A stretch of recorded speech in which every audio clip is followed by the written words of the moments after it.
نحمده ونستعينه ونستغفره ونؤمن به ونتوكل عليه ونعوذ بالله من شرور أنفسنا ومن سيئات أعمالنا من يهده الله فلا مضل له ومن يضلله فلا هادي له ونشهد أن لا إله إلا الله وحده لا شريك له ونشهد أن سيدنا وحبيبنا وشفيعنا وسندنا ورحمتنا ومولانا محمدا عبده ورسوله أما بعد فقد قال رسول الله صلى الله عليه وسلم ارحموا من في الأرض يرحمكم من في السماء أو كما قال. مسلمانانو رونو زمونږ دا دین د اسلام چې خدای پاک مونږ ته را نصیب کړی دی دا د مسلمان د پاره ډېر د فایدې دین دی. دا هغه دین دی چې د مسلمانانو په هر پهلو باندې د مسلمان د فایدې حاوی دی او یو قوم په خپل لګیای ځان له یو دین نیسي یو قانون جوړی. دا مخکې کسان که لږ را مخکې شي شاته ځای لوند دی نو وروستو ملګرو ته به ځای وشي. مخکې صفونو کې لږ را روان دی شي مخکې صفونو کې ځای ونیسئ وروستو ملګرو ته به مېلمانه مخکې راځي بار ځای لوند دی که بعضې ملګري بره کوټې ته خیجي. نو نبی کریم صلی الله علیه وسلم د عرفات په میدان کې یو اعلان کړی د الله د طرف نه. هغه اعلان دا چې الیوم اکملت لکم دینکم، نن ورځ وی ستاسو دا دین ما پوره که و اتممت علیکم نعمتی، او خپل نعمت او احسان او پردونه مې در باندې پوره کړه. وردویت لکم الاسلام دینا، او یو دین او یو مذهب او یو لار مې تاسو له غوره کړه او د هغې نوم مې در له خپله کېښود چې هغې ته اسلام وایي. هر قوم او هر مذهب او ملت چې یو دین او یو لاره نیسي نو نوم وله په خپل اږدي. که یو قوم یو پارټي جوړه کړي نو کسان جمع شي وي یاره یو نوم به وله کېدو. که یو تنظیم په یو ملک کې جوړېږي څومره تنظیمونه جوړ دي، هر یو تنظیم هرې پارټۍ دا ځان له په خپله خوښه یو نوم مقرر کړی دی. لیکن زمونږ د مسلمانانو د تنظیم او د پارټۍ د اسلام نوم دا مونږ له رب العالمین په خپله یې ښودی دی. رضیت لکم الاسلام دینا، هغه دین او هغه منشور او هغه دستور او هغه قانون الله وی چې ما تاسو له غوره که هغې له نوم هم ما غوره که چې هغې ته اسلام وی. بیا مونږ ته مسلمانان وی مسلم. دا د مسلم د نوم انتخاب دا هم الله کړی دی. ځکه ابراهیم علیه السلام متعلق الله فرمایي وسماکم المسلمین، وی ابراهیم علیه السلام تاسو له د اسلام او د مسلمانۍ دا نوم غوره کړی دی. نو پیغمبر هم چې د یو شي انتخاب کوي بې د خدای د حکم نه نشي کولی. معلومیږي دا چې زمونږ د دین نوم چې اسلام دی، زمونږ دا مسلمان نوم مسلم، دا نوم مونږ له الله ذوالجلال منتخب کړی دی. او کم دین او کم اسلام چې رب العالمین د هغې مونږ له انتخاب وکړو نو هغې کې په هر پهلو د اسلام او د ایمان د مسلمان د رور د ښځې د خاوند د بچي د تربور د قوم هره زندګۍ کې انشاءالله هغې کې به د خدای را طرف نه فایده. ځکه خدای مسلمان سره زیاتې نه کوي، ظلم ورسره نه کوي، احسان ورسره کوي. نن یو نکته باندې ستاسو مخکې زه خبره کومه. د اسلام خو ډېر پهلوګان دي چې هغې ته د رحم نکته وایي. رب العالمین د مسلمان په زړه کې یو سیس پیدا کړی، یو صفت چې هغې ته رحم وایي، چې مسلمان به په بل مسلمان باندې رحم کوي.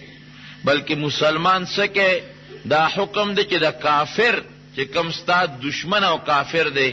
تر څو چې هغه در سره ظلم نی شروع کړي په هغه به هم رحم کوي. مسلمان خو به کوي په مسلمان رحم، لیکن که دشمن دی ستا او کافر دی نو په هغه باندې به هم رحم کوي. او بیا د دواړو جهانو سردار مبارک فرمایي ارحموا من فی الارض، پس مکه چې څومره مخلوق ته وي په دې باندې رحم وکړي. یرحمکم من فی السماء، اسمان والا ذات به تاسو باندې رحم وکړي. فرمایي الرحماء یرحمهم الرحمن، کم خلق چې د هغوی په زړه کې په یو بل باندې رحمي، رحمان خدای رب العالمین به په هغه باندې رحم کوي. نو مسلمان له پکار چې په بل مسلمان پړه کې رحم وکړي.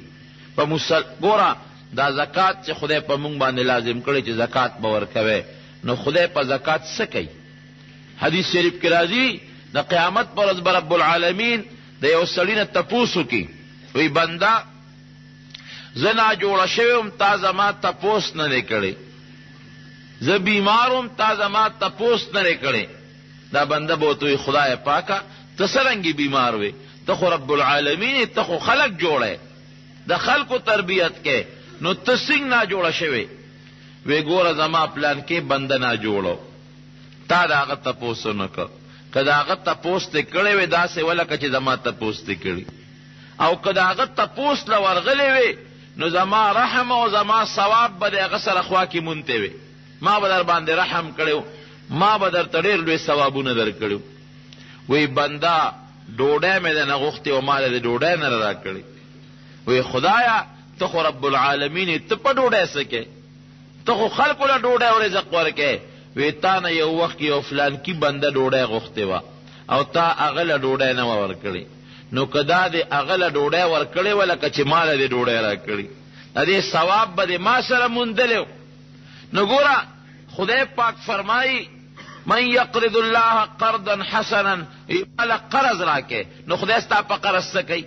مالا ډوډۍ راکې، مالا نفقه راکې، مالا خیرات راکې، نو خدای زمونږ په خیرات او په ډوډۍ او په نفقه څه کوي؟ نه خو خدای محتاج دی دې څیزونو ته، او نه دا شی د خدای ستا نه غواړي، ځکه چې دا کوم څیز ته ورکې دا ټول هر څه د رب العالمین د خدای پاکه. دې کې د الله حکمت څه دی چې ستا په یو مسلمان غریب او فقیر باندې رحم راشي. دقه لوی غرض دی. ستا خوا کې ګاونډي دی، الله وی صدقه ورکا، دله چې دې ورکړه که چې مال دې را کړي چې په هغه ستا رحم راشي. رحم ستا تربور دی غریب دی چې په هغه باندې رحم راشي. یو مسافر دی او مسکین دی چې په هغه مسافر او په هغه مسکین باندې رحم راشي. دا صدقه چې درته وی ورکوه او زکات ورکوه او صدقه فطر ورکوه او قربانی کوه او د هغې غوښې خیرات کوه، صرف او صرف مقصد په مسلمان رحم دی چې هغه سره ته امداد وکړې او ستا په هغه باندې رحم راشي. دا د رب العالمین د مسلمان بلکې په انسانیت باندې د رحم ترغیب ورکوي الله پاک او د خدای پاک رسول چې دا بار بار د رحم متعلق تا ته خدای او د خدای رسول په خپل قرآن کې او پیغمبر علیه السلام په حدیثو کې ترغیبات درکوي. نو وروڼو مسلمان له پکار دی چې د هغه په زړه کې په انسان باندې، مسلمان خو څه کوي؟ په انسان باندې، په حیواناتو باندې او په دې چرن پرن باندې د دې په زړه کې خدای پاک رحم پیدا کړي چې ته په دې باندې رحم وکړې او دې سره احسان وکړې. او که یو مسلمان پړه کې په مسلمان رحم نه، یو حدیث کې راځي نبی کریم صلی الله علیه وسلم یو صحابي ته فرمایي وی چې ستا د زړه نه خدای پاک رحم وویسته، نو وی زه خو درته هغه واپس کولی نشم. ستا د زړه نه خدای رحم وویسته، وی زه خو درته هغه واپس کولی نشم. معلومیږي دا که د انسان پړه کې دا په بل مسلمان باندې رحمي، دا د رب العالمین د طرف نه دی، دا د خدای له طرف نه دی او دې په هغې باندې شکریه ادا کړي. بلکې رونو مولانا اشرف علي تانوي رحمت الله علیه یو واقع نقل کړی دی، مولانا زکریا صاحب هم دا حدیث نقل کړی دی. پیغمبر علیه السلام فرمایي وی چې کله د قیامت میدان شي، لوی میدان د قیامت، او خدای پاک دا حساب کتاب شروع کی، د نیکو او د ګناه د ثوابونه او عذابونه دا ملاویږي. هلته خو من یعمل مثقال ذره خیرا یره، رکوټې د ماشي د خپې برابر، د ماشي د وزر برابر که تا نیکي کړې د هغې به خدای اجر درکړي، او که د ماشي د وزر برابر تا ګناه کړې د هغې به الله پاک سزا درکړي. دا بار چونکې ځای لوند دی د ما په خیال چې بره میدان به وچي بعضې ملګري که بیا لاندې ځای لوند دي نو بره وخیږئ او د دې پوړو نه چې کوم کورونه ښکاري هغې د مهرباني وکړي تر د مانځه پورې دی هغې لږه پرده وکړي مانځه د ختمېدو پورې دی هغې لږه پرده وکړي پوړو نه چې کوم زمونږ د دې کورونه ښکارېږي. ښه جي د قیامت میدان کې چې وي رب العالمین کله حساب کتاب شروع کړي نیکی دي او بدی دي یو سړی به وایي راشي الله پاک به هغه سره حساب کتاب کوي هلکه وایه بنده د نیکي وښایه عمل نامه به یې راوباسي ویره دې سړي به په نیکو کې یوه نیکي کمه شي صرف یو نیکي کمه ده نو قیامت کې خو چې نیکي دی د حشر په دې میدان کې کمه شو نو بیا خو دنیا نه ده که نه چې ته چاره نیکی په سوال غواړې او دنیا خو نه ده چې پیسې به ورکې او بازار کې او پې نیکي والې رب العالمین به دې بنده ته وي بنده یو نیکي دی کمه ده وی یو الله کمه ده وی یو ښېګړه سره کوم خوښه ده خدای ته رب العالمین چې ستا څنګ خوښ یم وی زه لاړ شي چا نه غواړم که دا نیکي دله چا درکړه دله حسابوم اکه څوک یې دله نه درکوي دغه دوزخ ته ځای خوښه دې خپله ده زه مهلت مې درکړه چا نه وغواړه دا سړی به ډېر زیات خوشحاله شي دی به خدای شکر دی رب العالمین چې ماله دې مهلت راکړه یو وړه غوندې نیکي رسه دومره شی نه دی اوس به مور له ورشم و به یې غواړم پلار له به ورشم رور له به ورشم دوست له به ورشم دنیا کې چې مې چا سره ښه کړي دی هغې له به ورشم پوټې غوندې نیکي ده اوس یو نیکي څه شی دی نیکي معمولي شی دی لکه مونږ چې یو ځل وایو الف زر آ نو لس پې میلاویږي نو په الف زر آ چې کم لس نیکۍ میلاویږي دقې لسو کې یوه نیکي کمه ده ډېر معمولي شی دی دی به خوشحاله شي لاړ به شي مور له به د ټولو نه مخکې ورشي په دې حشر میدان کې به ګرځي مور یې زه تاله راغلم بچې څه چل دی خیر دی وی مور تا ته پته ونه لګېده چې زما نیکۍ او ګناه وتللی شو او یو نیکي مې کمه ده تاله راغلی یم ته مهرباني وکړه ماله دا یوه نیکي راکړي خوشحاله به چې نیکي معمولي شی دی مور ته وی بچې نیکي غواړې وی او مورې وی نیکي خو نه درکوم مورې یوه کمه ده او که ته رانه کړې دا نیکي نو جهنم ته به خدای غورځوي پوټې غوندې نیکي راته نه راکړې وی بچې خدای له جهنم نه بچ کا دعا به درته کوم خو نیکي ځکه نه در کومه که اوس ما سره حساب کتاب شروع شي او زما کمی شي ده به څه کوم تاسو دنیا خو نه ده دی به ورته د دنیا هغه واسطې را مخکې کړي چې مورې ته زما هغه مور نه وې چې دنیا کې به تا زما غم په ځان د پاسه راغورځو او تا به خدای دا بیماري په ما کې خو په دې زوی مې مه کې ما دپاره دې څونه خواری کولې څومره خواری دې کړي دي ای بچې د دنیا هغه خواری دنیا کې پاتې دي دلته د آخرت خبرې دي که تا له اوس یو نیکي درکړم او زما کمه شي بیا به څه کوم وی مور جهنم ته مې خدای غورځوي وی دغه اوس د خدای ستا کار دی خو نیکي نه در کوم ډېره پوټې نیکي راوې که ډېره وړم ده خو خفه کېږم مه بچې نه در کوم هغه مور چې د انسان دنیا کې مور ځان وجني او بچې ګورې بچ کوي اخرت کې په کار نه راځي یوم یفر المرء من اخیه څنګه دی و ابیه و امه و صاحبته و بنیه سړی به د مور نه تښتي د رور نه به تښتي د ښځې نه به خاوند تښتي د دوست نه به دوست تښتي اجودار وزده دی به دلګیر خفه روان شي پلار له به ورشي بابا راغلی ما یوه نیکي مې کمه ده او دغه نیکي در نه غواړم ماله دا یوه نیکي راکړه پلار به ورته وي بچې نیکي غواړئ وی او وی د نیکو سوداګانې دلته نشته خفه کېږم نیکي نه در کوم دی به ورته وي چې بابا دا مېلمنو لکه لږ ځای ورکړې نو ښه به حاجي صاحب دې له ځای ورکړې مخکې راځي کندي دا خلک خیر دی ګزاره وکړې چې کوم مېلمانه دي دي لږ مخکې لږ ځای ورکړې ځای خو شته دی لږ غوندې تاسو که لږ راروان دې شوې انشاءالله دا ملګري به ځای شي لږ تنګ تنګ به خیر دی ودرېږو بابا یوه نیکي راله راکړه نیکي مې کمه ده ما سره لږ احسان وکړه بابا به ورته وي بچې د نیکو سودا نشته مقه چې مور ورته څه ووایه ورته پلار هم ووایي دی به ورته وي بابا دنیا کې ته زما پلار نه وې ستا څونه ما سره مینه وه زما در سره څونه مینه وه وی بچې د دنیا خبرې په دنیا کې پاتې دي د نیکو سودا نه کوو که تا له زه اوس درکړم او زما کمی شي زه به څه کوم ور به نه کي پلارم رور له به ورشي رور به م وله ورنه کي ښځې له به ورشي ښځه به م ورنه کي اخره کې بچو له به ورشي زامنو پسې به ګرځي بچو یو نیکي راله راکې ای بابا خپل کار کوه استاد در کو زمون کمی شي مونږ بس کو وی جهنم تم غردی بابا خدای ری بچ کې مونږ سره سوکو اے بچی زاغه نه مغه دنیا کې دا خیرت خو می تاسو له خوار کړی دي کنه دا پلارانو چې دا خیرت ځان له ډمبر ولرګي کې دا چا د برکت خو د بچو د برکت د باندې خو وخت تیر دی عمر په تیر دی جامې ګړبيږي او چې سګټي او منډه ترلې دی او آرام او ولال دي خو بچو د پاره ګټي بچو تاسو د پاره ما خپل سر سپین کا او ګیره مې سپینه کړه آرام مې کول او ولال مې کول یو نیکی نه راکې بابا مونږ ته ویلو چې مونږ آرام وکړو د خپل کار کوه مونږ ته نه ویل چې آرام مونږ لکوه روزي رسان خو خدای ته باندې کول مونږ به خدای روزي را کوله کنه خوان به وکړي چې د آرام خور پلار چې د آخرت بچو له خوار کې او قبر کې او قیامت کې وتا بچوم دغه جواب ورکړي مونږ درته ویلو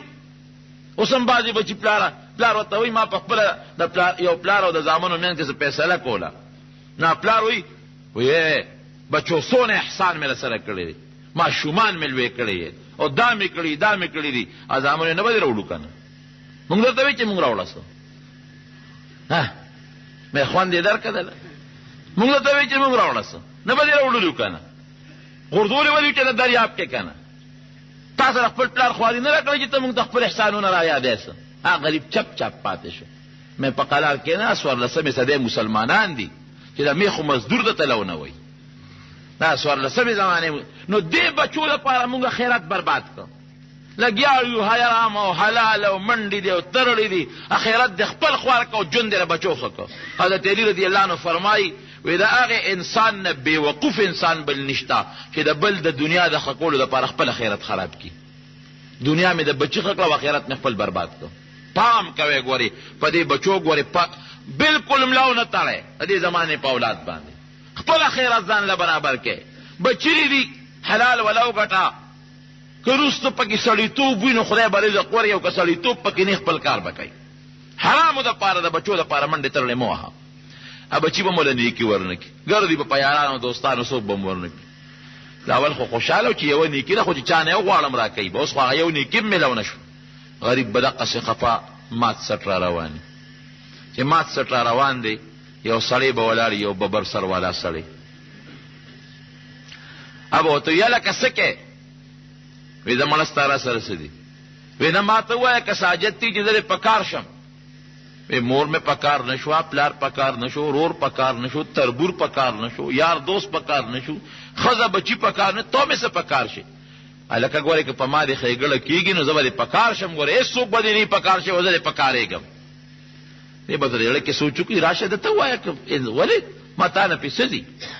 و یاره ته ما پیژنې وینا وی خانو داسې کار دی چې د ما یو نیکی کمه ده او خدای را باندې جهنم اعلان وکړه حکم وکړه بیا را باندې خدای رحم وکړه یو نیکی دې کمه ده چا نه غواړه د لبې درکې لاړه مو ګرځم خو چامره لرانه کړه وی دقه حاجت دې وی وی دا ما درکړه اصلې به وته وي وی تی څنګه راکې ته ما پیژنې وینا د قوم مې وینا مخکې چې دلیل وینا تراله یو نیکی څنګه راکې وی دا څه کار دی چې زما په عملنامه کې صرف د ایمان نه پس یو نیکی لیکلې ده یو نیکی ده زما په اسم کار نه کیږي د مسلمان رور مې د کلمې رور مې زستا کار خو به پیوشي کنه ته خو په دوزخ نه بچ شي زما کار پیدا کیږي زما زم دغه جهنم دی نو ستا کار خو پیوشي دوزخ نه بچ شي کنه یاره له به والی خار اشتیا بالکل در میکړه څه دینوم دی پلان کې د پلان کې زوی الله تعالی مخامخ اوس خدای د ارسنه خبر دی خدای دې نیکی او د خپل رحم دا معاملې بیان کړي رونو زموږ جمعات باندې ډېر لوی بل راغلی ان شاء الله ټول مرګري کوشش وکړي الله تاسو معلوم دی خدای به تاسو کوئی بنده څنګه چالو شو وی الله کارو شو څه چا درکړه نیکی وی فلان کی د فلان کی زوی نیکی درکړه الله به فرشتو ته حکم وکړي را حاضر کړي چې را حاضر کړي خدای پاک بنده تا دې نیکی ورکړه او خدای ما ولا ورکړه ولې ولا ورکړه وی الله دا زما د مسلمان د کلمې رور دی ما په رحم وکړه د دې یو نیکی کم او راشه یو نیکی ولا ورکا او زما خو په عمل نامه کې د ایمان نه پس چته یو ټکی مې د نیکی به کړی نو نور ټول ګناګار یم چته منځ او روزه او زکات او حج اسلام نه دی کړی د دنیا ګناګار ځکه د ایمان نه پس یو را کوټی نیکی مې د عمل نامه کې زما په اسم کار نه کې جهنم ته ځم پرېږده په دا مسلمان خو به رحم وکړم که اوس زموږ د دنیا سوچ جدا دی یو سړی په خپله خرابي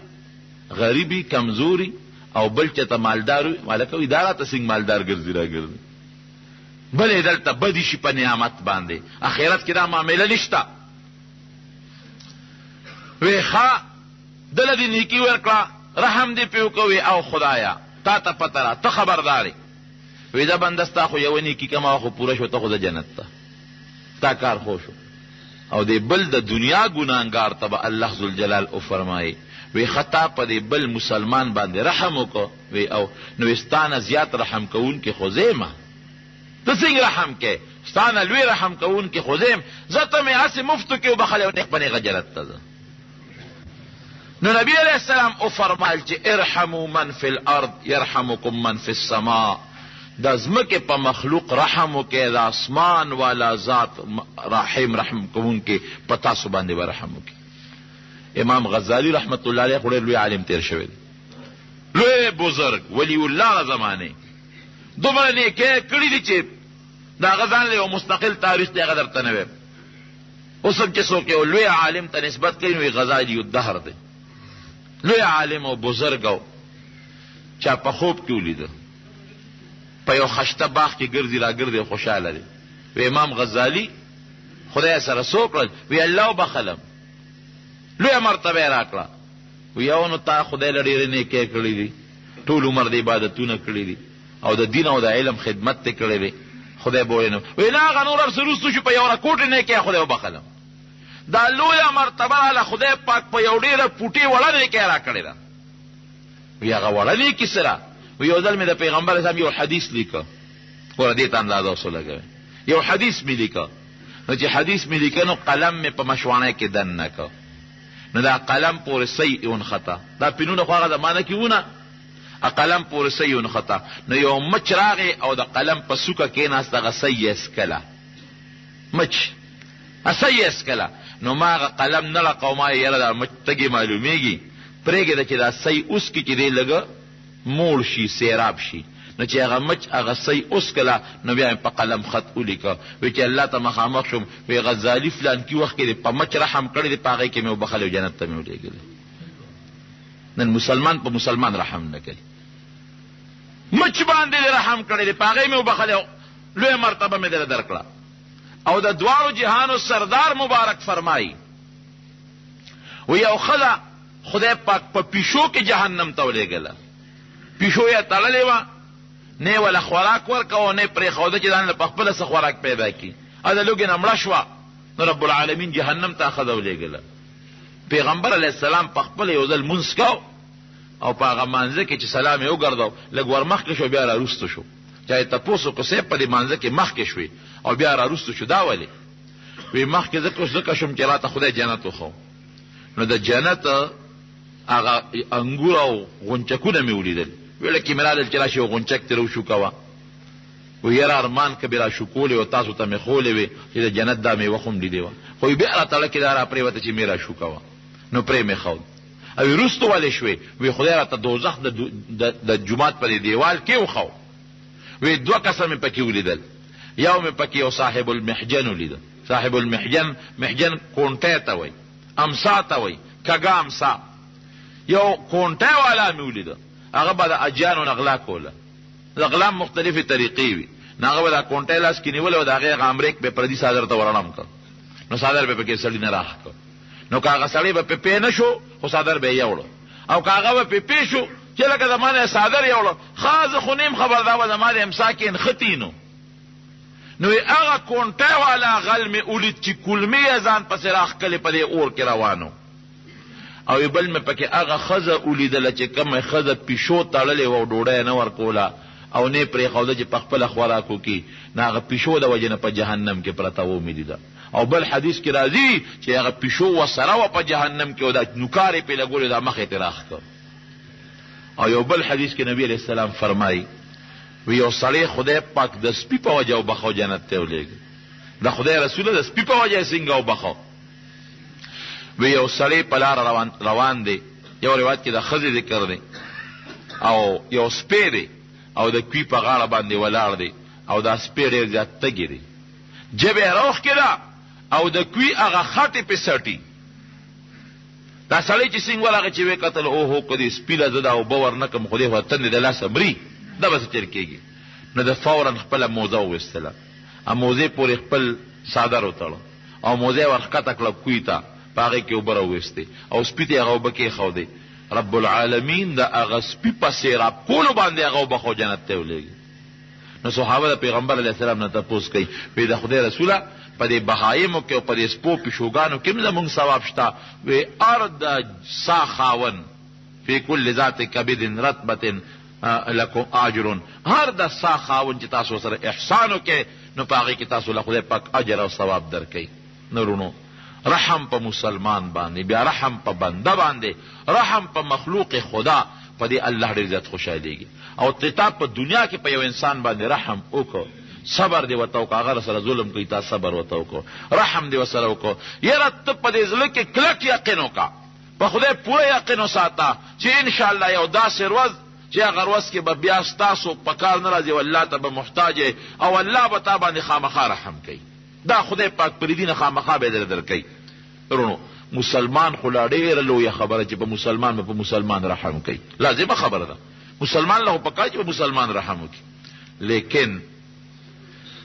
مسلمان په کافرم ګوري رحم کوي حدیث کې راځي نبی علیہ السلام فرمایي د جهاد په میدان کې کور جهاد چې شروع دی د جهاد میدان کې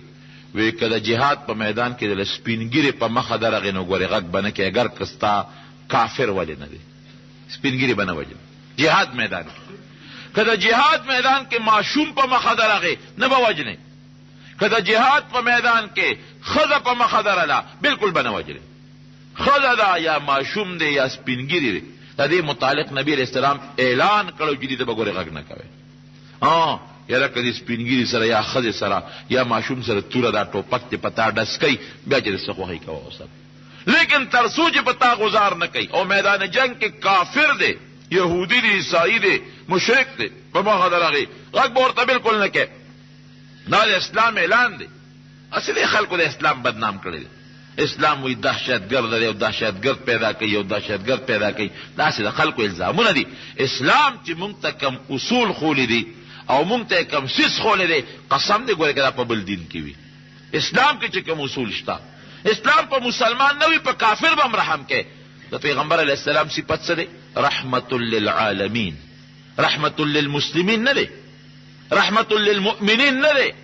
رحمت للعالمین دی پیغمبر علیه السلام د مسلمان د پاره د کافر د پاره د حیواناتو نباتاتو جماداتو ټولو د پاره رحمت دی ابا څنګه که نبی علیہ السلام نوی راغلی دومره کافرانو ته وخت اسلام ولی ورنصیب کو که پیغمبر علیہ السلام را نشي مسلمانی خور نشي فورا به قیامت راځي دا ټول جمادات او نباتات به ټول تباہ او برباد شي د نبی علیہ السلام وجود یوازې د مسلمان د پاره رحمت نه د مسلمان او د کافر د ټولو د پاره د پیغمبر وجود رحمت دی او بلکې حضور پاک فرمایي یو حدیث په مشکات شریف کې بلکې دا د بخاری حدیث دی غالبا مشکات شریف کې شته یو صحابي د نبی علیہ السلام نه تپوس کوي وی د خدای رسول یو تپوس ته نکو وی کما سره یو کافر په جنگ کې را مخامخ شو ا کافر دی او مسلمان او په ما غزارو کې د مان لاس پرې کی پتوره لاس را نه پرې وته او چې ما کله توري ته ګوتې کړې او زه وام یو لاس را نه هغه پرې کو نه فورا کلمه وی اشهد ان لا اله الا الله واشهد ان محمدا عبده ورسوله اوس به سره څه اوس کلمه ویلې ده او زمانه لاس پرې کړی دی سبا کوم پیغمبر علیہ السلام ورته فرمایل ته اوس نه وجنه بس ختم کلمه وې ته وجنه وې زمانه چې لاس پرې کړی کلمه خو کېږي چې دا یاري نه ویلي زمانه لاس پرې کړی دی وې نه ګورې پام کوه کلمه لکه نو څنګه چې هغه خدای د اسلام نمخ کې عذاب ورکاو طالب هم خدای عذاب درکړي او څنګه چې ته د دې مړ کولو نه مخکې د خدای په نزد لوی مرتبه خاوند دی د قرنګ چې ایمان یې راوړ دین د خدای په نزد لوی مرتبه خاوند بس کستانه لازم پرې خو چې اسلام یې راوړ کلمه خبر خلاص شو یو جنگ کې حضرت اسامه ابن زید رضی الله عنه یو کافر ته نیزه ور مخامخ کړه چې ور مخامخ کا کافر ویلا اله الا الله دوی دا جوړ ده یاري دا کلمه وای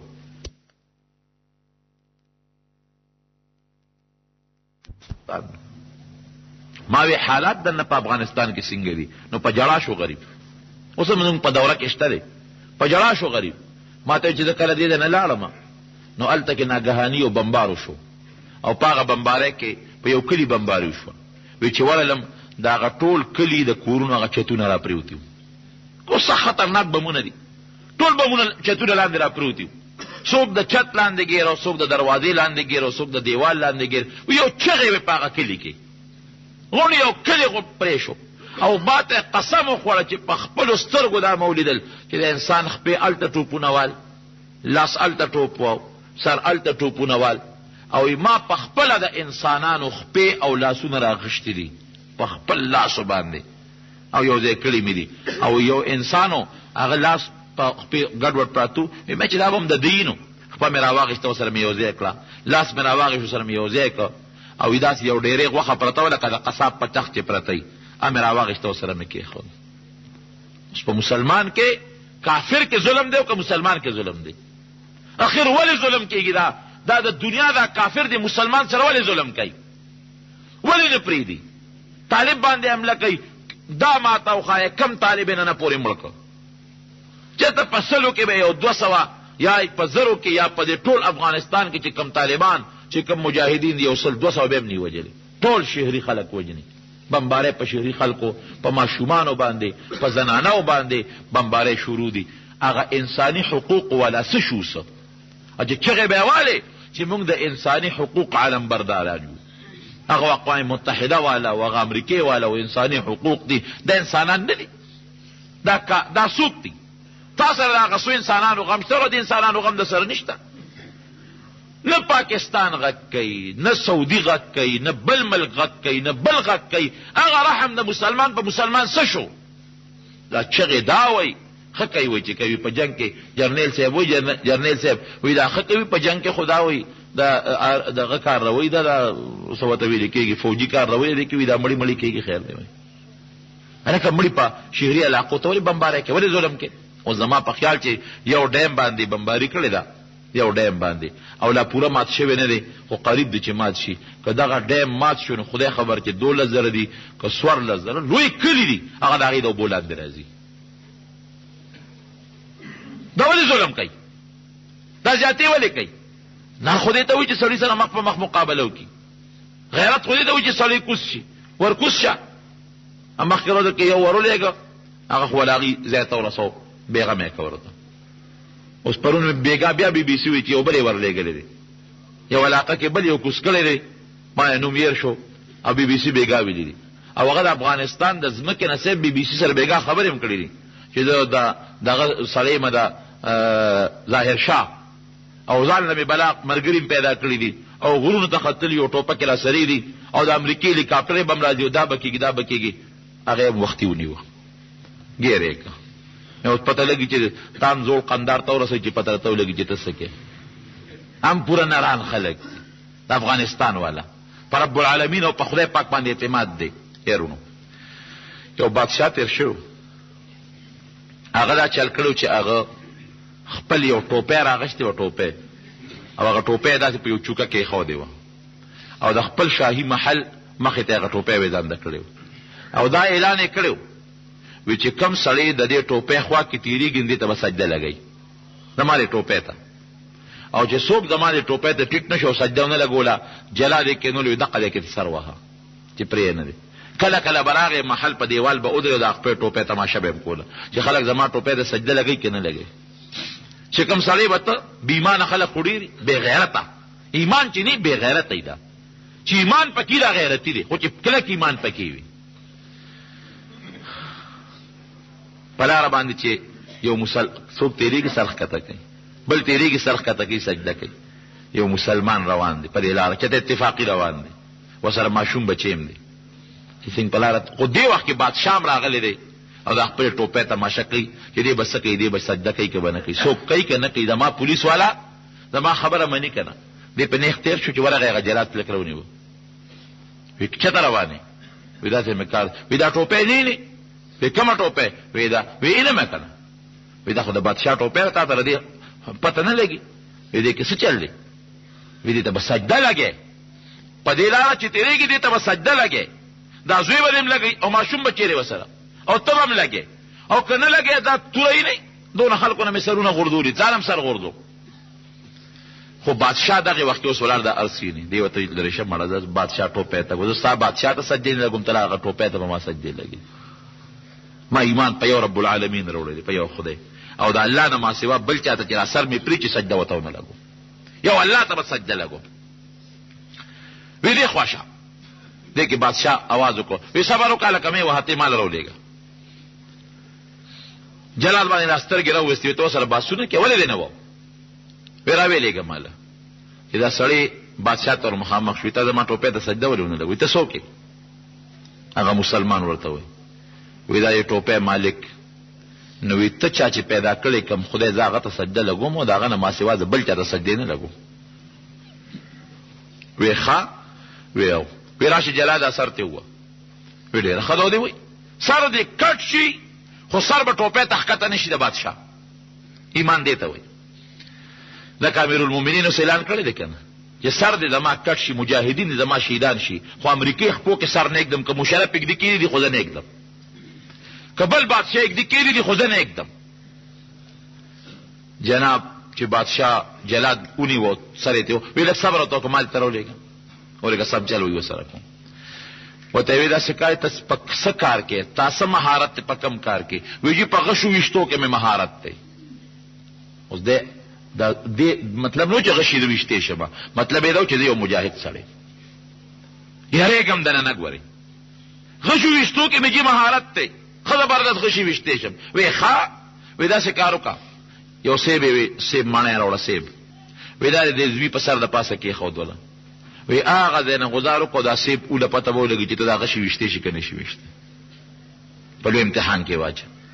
سیب یې ورته هغه ماشوم زوی په سر د پاسه کېښود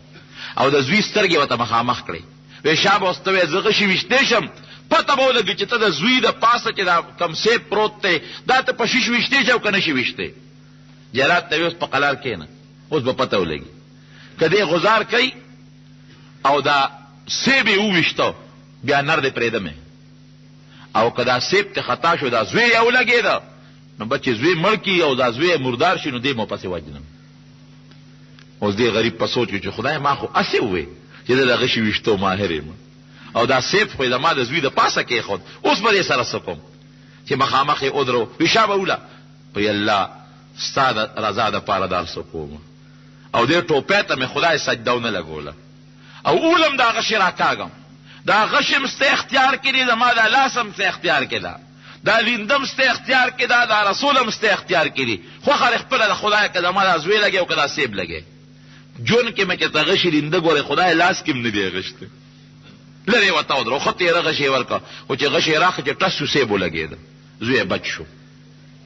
بادشاه ورته وی دا نر سړی دی وی دا بهادر انسان دی دا نر سړی دی زه تازه دی ته چې په دې لار کلم راځي چې د ما ټوپۍ ته سجده ونه لګې که ما کې غیرت وي زه به ستا سلام کوم ته به زما سلام نه کوې. نو ما وی نن امیرالمؤمنین خو خپل غیرت وګټه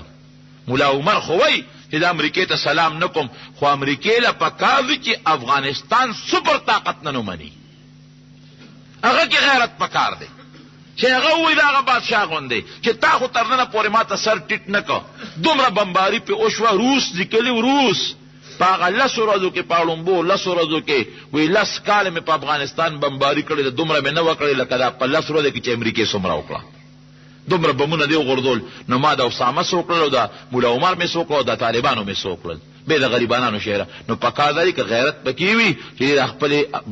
د ګزارونه بند کړي او افغانستان سپر طاقت ومني مولا عمر سپر طاقت ومني چېره معلومیږي دا چې تا سره د خدای امداد شته که نه وی در سره په دومره حملو باندې په دومره بمونو په دومره میزایلو که عقل باندې وی نو افغانستان به نن اسم پکې نه پاتې نورونو خپل کار به کوي امریکا خدای دې په خپل قهر تباه او برباد کړي خپل کار به کوي مشرف هم دام د امریکې ملګری دی خدای دې هغه سره ملګري کړي خو موږ مسلمانان یو زمونږ په زړه کې په مسلمان رحم پکار زمونږ یو جهاد ګورې رونو زه تاسو ته چې دا شروع شوی د جهاد خبره کوم زمونږ یو جهاد دا دی لوی جهاد چې موږ د دغې مسلمانانو مظلومانو دپاره دعاګانې وکړو او د امریکې دپاره خیرې وکړو دویم جهاد زمونږ جهادي عمل دی. هغه اعلان وکړه چې د طاقت نشم لرلی، بیا ګوره د پاکستان مسلمان باندې به جهاد فرض عین یې به کله چې ګناهګار به. لیکن اوس دته مولا عمر یو اعلان کړی دی، هغه دا چې تاسو ټول مسلمانانو له پکار دي چې په خپلو کلو کې تاسو جلسې او جلوسونه وکړئ او د امریکې خلاف وکړئ او دا ښکاره کړئ دنیا ته چې ولې په دا مسلمانانو باندې په شهري خلکو په دې ماشومانو په دې ښځو باندې حملې کېږي. نو دې جهاد کې انشاءالله موږ ټول خو حصه اخیستی شو که نه. کابل ته تلل خو ګران دي لیکن 400 پورې تلل خو اسان دي. نو موږ 13 جمعه جلسه کړې ده. د 13 جمعې د جلسې یو برکت خو درته وښیم که تاسو خیال و نو د هغې نه مخکې دا شهیدان نه را پرېښودل، ګیټې بند کړی یاد دي زمونږ دا شهید یې نه را پرېښودو چې هغه جلسې مونږ وکړلې په هره ضلع کې یو جلسه وشوله او دا اعلانونه وشو ولې که دا شهیدان نور را پرې نه ښودل نو مونږ هم ځو په دا تورخم کې ډډې اړو بس مونږ هم ورسره مړه کړه. نو د شپې په 12 بجې تېر شوې د خالي په شپه باندې اعلان وکړه وې تورخم کولو کې چې څو شهیدان راځي نو راځي دي. دغه یې د ابل د مټې یو شهید راغی، ورپسې دغه دا شب قدر، ورپسې شب قدر کې یو بل شهید راغی، په تورخم د پاسه را روان دي اوس. نو دغه جلسې دغه یو فایده خو حاصله شوه چې خپل شهیدانو له خو قبرونه او پاکستان کې وګټل انشاءالله.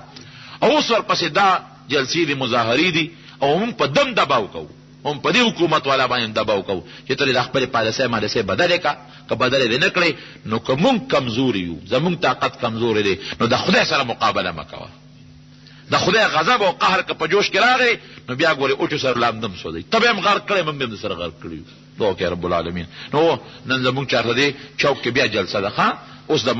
جمعې لمانځه نه پس انشاءالله چې څومره ملګري دي تاسو خو الحمدلله موږ سره په هره جلسه کې شرکت کوئ نو ټول ملګري به هغې کې انشاءالله شرکت کوئ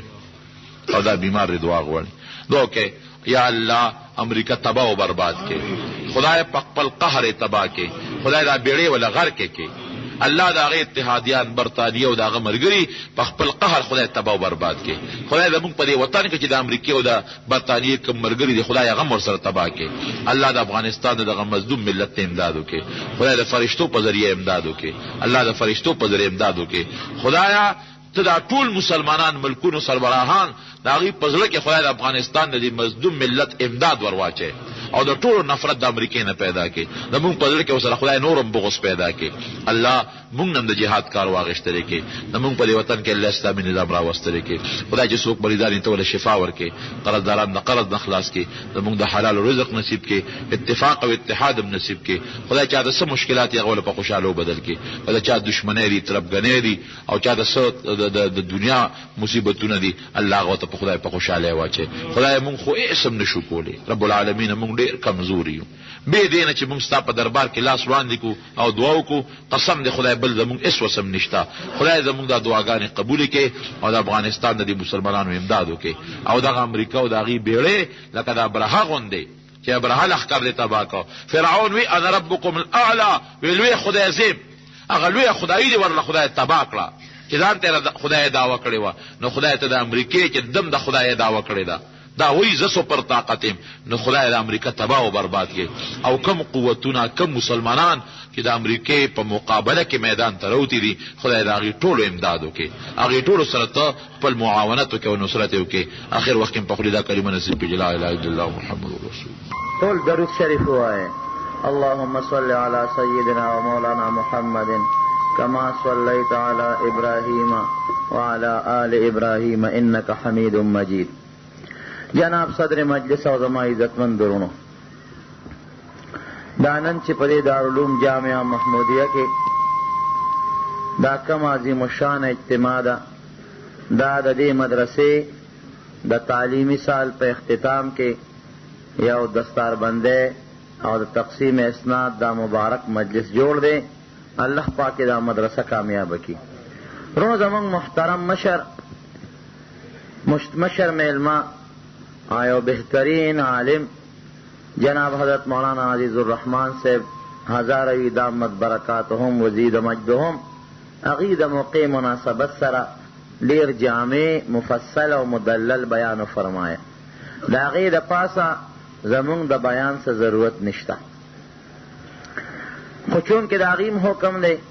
او د مولانا مسعود الرحمن صاحب محترم د هغې حکم دی نو زه ستاسو مخکې یو 2 خبرې کوم. رونو دا مدرسې د دین قلاګانې دي او تاسو نه یو تپوس کوم مختصر تاسو نه دا تپوس کوم رونو چې څومره دیني مدرسې دي تاسو به ډېرو ته دستار بندوله تللی او ډېرې دستار بندۍ به م لیدي او ډېرې مدرسې به م لیدي په دې مدرسو کې څوک جوړېږي دې کې دهشتګرد جوړېږي که قرآن او حدیث والا جوړېږي دې کې عالم جوړېږي دې کې حافظ جوړېږي دې کې سوچه مسلمان جوړېږي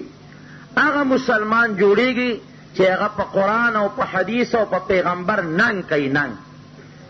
دې کې مجاهد جوړېږي دې کې سوچه او پاک مسلمان جوړېږي او نن د دنیا د میډیا نه نن د امریکې او د برطانیې او د دنیا د کفر د میډیا نه دا آواز خیږي چې د پاکستان په دینی مدرسو کې دهشتګرد جوړېږي ډېره غلطه خبره ده دا چیلنج دی چیلنج د ټولې دنیا کافر ته چیلنج دی چې ته سحر ماښام ماسخوتن د ورځې د شپې د پاکستان کومه مدرسه قتل غواړې راشه وګوره چې موږ دهشتګرد جوړو او که موږ مجاهدین جوړو موږ مجاهدین جوړو موږ د قرآن او د پیغمبر د ناموس مجاهدین جوړو که ته د دهشتګردو لقب ورکې که ته ورته د انتها پسند لقب ورکې بېشک زه د پیغمبر په ناموس به ولاړ یم د پیغمبر په ناموس به جنګېږم د خدای د دین دپاره به جنګېږم د خدای پاک د قرآن او د پیغمبر د سنتو حفاظت دپاره میدان کې به ولاړ یم که ته ماله هر لقب راکې راکوه دا به زما مشن یو تر مرګه پورې به دا مشن ځان سره وړم دغه مدرسې هم دغه خلک پیدا کوي نن که مونږ روزو او مونږ جلسه کو او مونږ جلوس کو او مونږ مظاهره کو مونږ دا جلسې او جلوس او مظاهرې څه دپاره کو دا د امریکې او د هغه د اتحادیانو د ظلم جبر او بربریت خلافې کو تاسو ته رونو په دلیل یو خبره کوم امریکا چې نن په افغانستان کې څه کوي دا ظلم کوي که نه کوي قطع نظر لري خبرې نه چې مونږ مسلمانان یو هغه مسلمانان دي دا نظر به قطع کوم به حیثیت د انسان به حیثیت د انسانیت دا ظلم دی که نه دی دا جنگ نه دی یو سړی په دې لاره ځي یو بل سړی ورته چې د جاړه کې ناست یا دیوال په شا ناست دی او ټوپک راوړي او ډس پې وکړي دا جنگ دی که دا بېغیرتي ده دا بېغیرتي ده جنگ که یو سړی چا سره کوي وایي تم چاړه راواله او زه به م راوالم دې میدان ته به وځو نو معلومه به کړو چې ته تکړی که زه تکړی یم ته چې د بحري بیړۍ نه یا د پاکستان د خاورې نه په دغه مظلوم مسلمان باندې میزایل ورولی او ځان د شاته کېنولی دی دا ظلم دی دا جنگ نه دی که ته د افغان ملت سره جنگ کول غواړې ته زما دشمنې ته ظالمې ته کافرې ستا جنگ ته زه خیر مقدم او هرکلی ویم خو لکه د نر غوندې د افغانستان خاورې ته کوز شې نو ته جنګ وکړه دغه ظلم چې تا شروع کړی دی ما لا بل یو طالب راغی زمونږ د دورې طالب تلې افغانستان ته واپس راغی ما ورته وی څه حالات دي په افغانستان کې وی الحمدلله طالبان خو محفوظ دي څه خبره نشته خو وی جړل مې ولې جناب وی د ظلم انتها ده په افغانستان کې وی ورتلو سره زه چې په دې ونه جاړم زه پسې جاړم ورتلو سره چې ورلم د امریکې بمباري وشوه هغه بم غورځوي چې 50 فوټه په ځمکه کې کډاو باسي نو بیا بلاست کېږي 50 فوټ ځمکه کې ننوځي د دنیا طاقتورین بمونه طاقتور بم نو لاندې شلېږي نو جناب وی آبادۍ داسې پرېوت چې موږ ورلو میدان کې چتونه پرېوتي وو دیوالونه پرېوتي وو تیران لاندې پراته وو خو من آبادۍ کچه دي چې ورلو کلي ټول په ځمکه پروت دی اوس یو کلي کې به څومره انسانان به څومره ماشومان به څومره ښځې به څومره بوډاګان به څومره نیکان خلک به او د هر یو دیوال او د چت نه لاندې د جړه آواز راځي او دې لختو کې وینې روانې دي بیګي الله ستا هغه قهر به کله په امریکا نازلېږي رب العالمین ستا هغه قهر او جباریت به په امریکا کله نازلېږي رب العالمین د دې د اتحادیان به ته کله غر کې خدایا بیګا شپه کې تباه و برباد کا خدای دغه بیړۍ وله غر کې کا خدای دې پاکستان کې چې کوم ملګري دي خدای په بچو یې خوار کا مونږ خو یې غرق کړو زمونږ خو یې ښځې کونډې کړې زمونږ خو یې بچي یتیمانان کړل خدایه مونږ ستا دربار کې فریاد کوو رب العالمین زمونږ ستا د اسرې نه بل اسره نشته دې ظلم دپاره به مونږ کمې پورې جړا کوو. خدای ستا په نوم جنګېږي. د افغان ملت ماته ظلم وښایه، د هغې ګناه ماته وښایه. خدای څه ګناه کړې ده؟ الله ته په دا اتحادیانو خپل قهر و غضب نازل کې چې کومې ملګري دي خدای ته تباه و برباد کې. نو وروڼو وی د وینو دا لختي روان دی وبېږي چې ورلو اوس یو ځای نه خدای کم دیوال اوچت کو، کم چت اوچت کو، او کم میدان نه کم مریض راوباسو. د چا خپه بار ده، د چا سر بار دی، د چا لاس بار دی. خو ډېر لوی تعجب په یو ځای راغی، پته ونه لګېده چې به مړي که جمدې وی. ډېر زیات زخمیانو. او هغه دا چې د یو چت لاندې نه یو اواز راخیږي، یو کمزورې او ضعیف اواز راخیږي. او څه وایي؟ د چت لاندې پروت دی، دیوال پې د پاسه پروت دی، ملبه پې د پاسه پرته ده، بم پې د پاسه غورځېدلی دی. او هغه ځای نه اواز کوي چې اسلام زنده باد او امریکا مرده باد. غیرتي مسلمان دغې ته وایي. نر مسلمان دغه دی. بم په فضا کې را رواني. دغه ماشومان ورمنډې وایي، یو وی زما چوف دی او بل وی زما چوف دی. دا بې غیرته، دا امریکانیان، دا بې غیرته. دی خو د لفافو نه م یېرېږي. لفافو کې سپین پوډر، هغې ته هم په شلګونو میله لرې ولاړي. انټوشې چې پې ولګي وي د اسامه انتراک سره ورسېدل، د خېټې درد پې راغې په هسپتالونو کې منډې وایي. دا بې غیرته قوم. او د خپل ته م ویم مشرف ته، د خپل ظالم ته م ویم چې خپله قبله دې درسته که ګورې. د مسلمان په سر اجرتي قاتل مه جوړېږه، دنې د خدای قهر ته نشي ټینګېدی. ستا ناسیه، ستا سټوکې د خدای په لاس کې دی، د خدای په اختیار کې دی. امریکې ته سر مه ټیټوه. د سلطان محمود غزنوي او د صلاح الدین ایوبي ګټلې شمله دې واغېسته او د بش په د خپو کې دې کېښوده. زه کمزور یم، په ما به برم غورځېږي. زه کمزور یم، په ما به ظلمونه هم کېږي. زه کمزور یم، ما ته به څپېړه هم میراوېږي. زه کمزور یم، زه به جیل ته هم ځم. لیکن زما خدای کمزوری نه دی، زما الله کمزوری نه دی. زما خدای ظلم اینو د ظلم بدل به انشاءالله د ظالمانو خدای پاک اخلي. وی چې ورالم یو ماشوم پروت دی، یو ماشوم پروت دی چې مې وکتل هغه ماشوم ته د وینو په ډنډ کې پروت دی. الله، د کوټې ماشوم د وینو ډنډ کې پروت دی. وی ورمنډه مې کړه چې دا ماشوم راوچت کړم، اسپتال ته ورسوم. وی چې ورالم نو هلته یې خپه پرته ده او هلته لاس او ټوپونه وایي داسې. د دې ظلم خلاف به زه نه راوځم، د دې ظلم او بربریت خلاف به زه اواز نه پورته کوم، د دې ظلم خلاف به زما قوم نه راوځي. نو پرون زما په تورنځو کې زما ملګري د دغه ظلم خلاف راوتي دي او روډ یې بلاک کړی دی او زمونږ انتظامیه او پولیس پې ګولۍ وروړي دي. ظلم نه دی شوی. زه خو وایم ای پولیس والو تاسو مسلمانان یې، ای پولیس والو تاسو هم کلمه وایه. که تا ته یو جابر او ظالم مشر وایي چې ګولۍ وروه، دا ګل راواله مخکې ورته وله د 3 زرو په تنخوا متیاز یې وکړه. نه راغې ته څه وایم؟ ته راځې او په خپل وروڼو ګولۍ وری، ته راځې او خپل ورور سره ظلم کې. دغه پرون چې څه شوي د هغې مونږ کلک مذمت کوو. او ډېر انتهایي ظلم شوی دی او زیاتې شوی دی. او دغه درخواست مونږ مشرف ته نه کوو، امریکې ته نه کوو، دغه زولی مونږ رب العالمین ته نیسو چې خدایه زمونږ د دغه ظلم تپوس ته دې ظالمانو نه توکه. ولې افغانستان کې ظلم کېږي؟ نو خدا هغه د جنګ دا نه وایي چې امریکا ولې جنګ کوي. زما دشمن دی، راځي به که جنګ کوي کار څه کوي. امریکا دشمن دی، په نره جنګ کوي، کوي به سره. بعضې خلک وایي یا اسامه دې ورکړي که نه. دا په عراق کې چې بمبارۍ کوي هلته اسامه ناست دی، فلسطین کې چې کوي هلته اسامه ناست دی، په بوسنیا چې کوي اسامه ناست دی، چیچنیا کې اسامه ناست دی.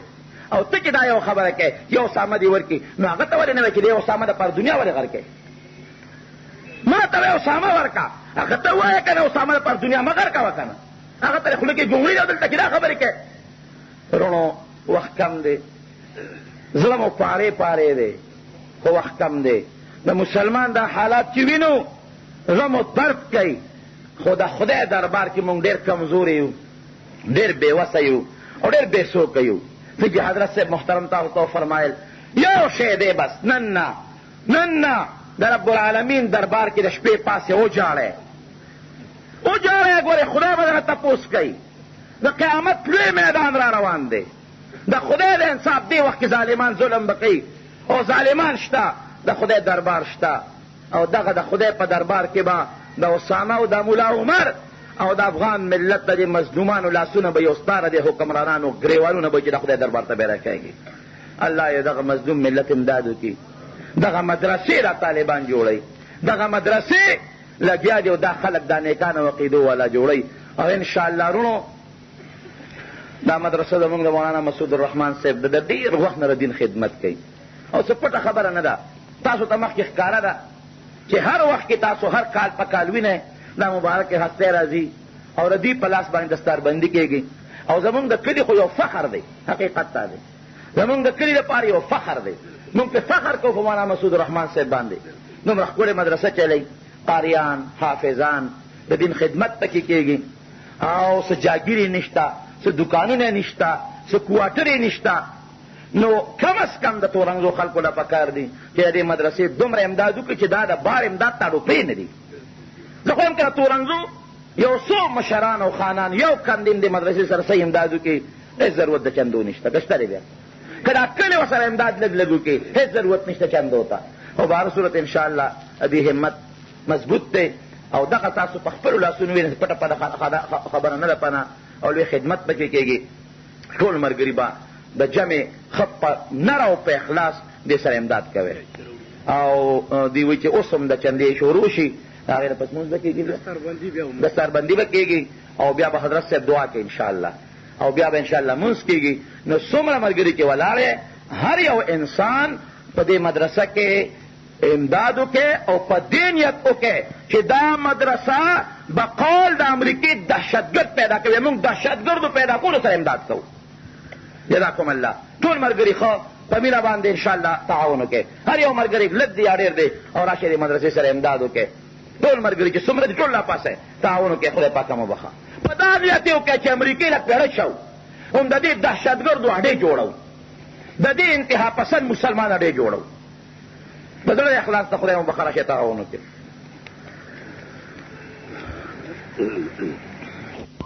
نبی کریم صلی الله علیه وسلم فرمایي چې کوم دا اهل علم او دیندار طبقه به خدای پاک د قیامت پر ورځ باندې وبخي. حافظ ابن کثیر په خپل تفسیر کې دا حدیث نقل کړی دی. نو چې خدای پاک یې وبخي نو رب العالمین دی به د حشر د میدان کې وی ولاړي. الله به ورته وایي ځې جنت ته، وایي خدای ته چې تا مونږ په کومه وجه وبخلو، دغې وجه باندې خو مونږ ته وبخلو د علم په بنیاد او ډېرو خلکو مونږ سره امداد کړی دی. الله به ورته وایي چا سره امداد کړي په دې میدان کې ګرده یو کس د مټه نیسي او جنت ته یې بوځئ. دا حافظان ماشومان دا زمونږ او ستاسو د شفاعت ذرایع دي. خدای په زړه اخلاص نه امداد کوي چنده کې. واخر دعوانا الحمد. ګرانو محترمو اوریدونکو، دا 240 نمبر کیسټ د مولانا محمد ادریس په आवाज باندې ستاسو خدمت کې وړاندې کیږي. په دې کې د الله تعالی د رحم بیان تاسو واورېده. دا به تاسو ته پېښور ښار کې بیرون کچرے گیٹ اشرف روڈ باندې سره فقیر خان ناصر خان کیسټ هاوس کې د ناصر خان سره ملاویږي. د دې نه علاوه د مولانا محمد ادریس صاحب د هر جمعې تقریر به تاسو ته د دې دکان نه ترلاسه کېدی شي.